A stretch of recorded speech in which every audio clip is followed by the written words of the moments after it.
PT Cisarua Mountain dari TBK optimistis mampu mencapai target pertumbuhan pendapatan sebesar 15 hingga 20% di sepanjang 2025. Dengan laju positif kinerja keuangan, Persero melakukan revisi naik terhadap target pendapatannya, di mana perseroan semula menargetkan pertumbuhan pendapatan di kisaran 10 sampai 15%. Ya, untuk mencapai target tersebut, manajemen tidak mengubah strategi bisnis secara spesifik dan masih berupaya untuk berfokus pada pengembangan dan peluncuran produk inovatif pada segmen dairy dan consumer food. Namun, untuk mendukung penyerapan pasar yang lebih optimal, perseroan mengambil langkah untuk berinvestasi pada kegiatan pemasaran digital, peningkatan kesadaran dan penetrasi merek di luar Pulau Jawa dan Sumatera, hingga memperluas dan memperkuat saluran distribusi. Adapun sepanjang 9 bulan 2025, perseroan membukukan penjualan senilai 7,87 triliun rupiah atau tumbuh 18,63% year on year. Pemirsa, prospek JPFA menguat didorong bisnis hilir dan program MBG, di mana kinerja emiten peternakan ini kian menunjukkan pemulihan kuat hingga akhir 2025 dan diproyeksi berlanjut ke 2026. Ya, dorongan datang dari naiknya harga unggas hingga perluasan bisnis hilir serta potensi program makanan bergizi gratis. PT Japfa Confeed Indonesia Tbk mencatat kinerja positif pada kuartal ketiga 2025 dengan pendapatan mencapai 15,62 triliun rupiah atau naik 14,6% secara tahunan. Secara total Januari hingga September penjualan menguat menjadi 43,1 triliun rupiah. Sementara laba bersih kuartal 3 melonjak hingga 90,6% menjadi 1,18 triliun rupiah. Anggota tim riset Samuel Sekuritas Harisu menyebut dorongan terkuat datang dari bisnis boiler, DOC, serta pakan yang tetap solid. Di seluruh segmen usaha, JPFA juga mencatat pertumbuhan, mulai dari peternakan komersial yang naik 18,3% hingga bisnis pakan ternak yang menguat 8,1%. Sementara segmentasi pengolahan unggas menunjukkan lonjakan tertinggi hingga 23,2% secara tahunan. Ekspansi bisnis hilir dinilai mampu menstabilkan kinerja ketika permintaan live bird melemah karena produk olahan memiliki margin yang lebih terjaga. Hari menilai prospek JPFA tetap cerah meskipun ada risiko penguatan harga soybean meal yang berkontribusi signifikan pada biaya produksi. Meski begitu, pendapatan JPFA tetap diproyeksikan mencapai 58,7 triliun rupiah pada akhir tahun 2025 dan terus tumbuh di tahun 2026 didorong efek suku bunga rendah serta program makan bergizi gratis. Dengan katalis tersebut, saham JPFA direkomendasikan buy dengan target harga Rp2.700 per saham. Berbagai sumber untuk ID Action. Kita beralih ke informasi mancanegara, pemirsa, di mana klaim tunjangan pengangguran Amerika Serikat turun pada pekan lalu ke level terendah dalam lebih dari 3 tahun. Data menunjukkan klaim awal turun sebesar 27.000 menjadi hanya 191.000 di pekan yang berakhir 29 November 2025.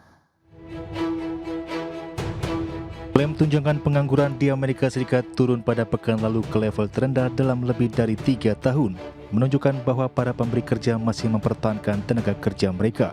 Meskipun ada gelombang pengumuman PHK baru-baru ini, klaim awal turun sebesar 27.000 menjadi 191.000 pada pekan yang berakhir 29 November. Angka tersebut berada di bawah seluruh perkiraan dalam survei ekonom Bloomberg. Rata-rata pergerakan 4 minggu untuk pengajuan baru turun menjadi 214.750 pada pekan lalu, atau terendah sejak Januari, menurut data Departemen Tenaga Kerja yang dirilis pada hari Kamis. Banyak pemberi kerja telah secara tajam mengurangi perekrutan dalam beberapa bulan terakhir, dan beberapa perusahaan besar telah mengumumkan pemutusan hubungan kerja. Meski demikian, data menunjukkan bahwa PHK aktual tetap terbatas, membantu meredakan kekhawatiran tentang memburuknya kondisi pasar tenaga kerja secara cepat.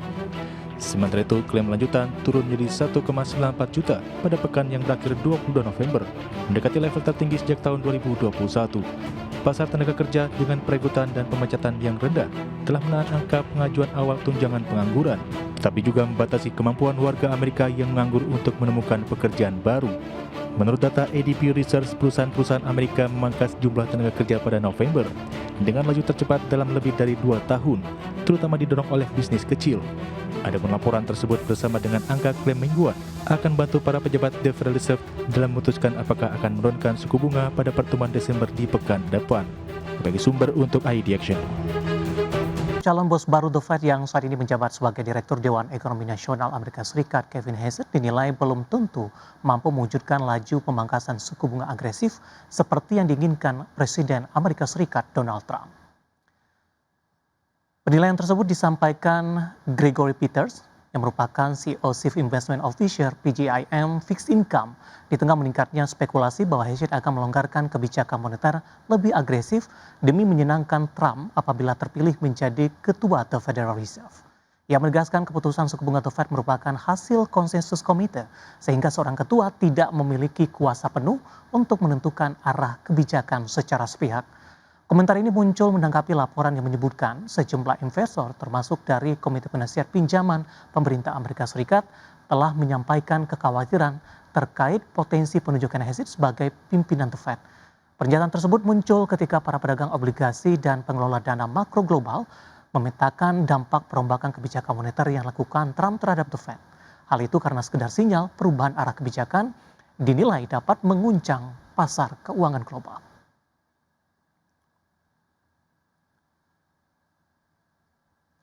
Dan selanjutnya dari bursa global pemirsa, bursa ekuitas Wall Street bergerak tipis cenderung flat pada perdagangan Kamis waktu setempat ketika investor mencermati laporan pasar tenaga kerja Amerika Serikat dan serangkaian data ekonomi lain. Sementara pasar tetap ditopang ekspektasi kuat bahwa The Fed akan memangkas suku bunga di pertemuan pekan depan. Di perdagangan Kamis, indeks Dow Jones ditutup turun tipis di 0,07% menjadi 47.850. S&P 500 naik di 0,11% di 6.857 dan Nasdaq Composite menguat di 0,22% ke posisi 23.505. Kita beralih ke update dari bursa Eropa pemirsa. Dari bursa Eropa, bursa ekuitas Eropa menguat didorong kenaikan di sektor industri dan otomotif seiring meningkatnya selera risiko global di tengah ekspektasi pemangkasan suku bunga The Fed. Investor juga mencermati serangkaian update kinerja korporasi yang menunjukkan hasil yang bervariatif. Updatean terakhir, indeks stok 600 ditutup naik di 0,45% ke level 578,84. DAX Jerman menguat di 0,79% ke level 23.882 dan indeks FTSE 100 Inggris menguat di 0,19% ke level 9.710. PT Unilever Indonesia Tbk memutuskan pembagian dividen interim tahun buku 2025 sebesar Rp87 per saham atau secara keseluruhan mencapai Rp3,3 triliun. Ya, ada pembayaran dividen kepada pemegang saham akan dilakukan di 30 Desember 2025. Emiten konsumer PT Unilever Indonesia Tbk memutuskan pembagian dividen interim tahun buku 2025 sebesar Rp87 per saham atau secara keseluruhan mencapai sekitar Rp3,3 triliun. Keputusan tersebut diambil melalui rapat direksi pada 4 Desember 2025 dan bersumber dari sebagian laba bersih perseroan hingga 30 September 2025. Sekretaris Perusahaan Unilever Indonesia Pat Westiana Kristanti menyampaikan bahwa dividen interim akan dibayarkan kepada pemegang saham yang tercatat pada 16 Desember 2025 pukul 16 waktu Indonesia Barat. Sedangkan pembayaran dividen akan dilakukan pada tanggal 30 Desember 2025. Secara kinerja, Unilever Indonesia mencatatkan laba bersih sebesar Rp3,33 triliun hingga kuartal 3 2025 atau naik 10,81% year on year. Kenaikan laba sejalan dengan kinerja penjualan bersih yang mencapai Rp27,61 triliun atau meningkat 0,71% secara tahunan.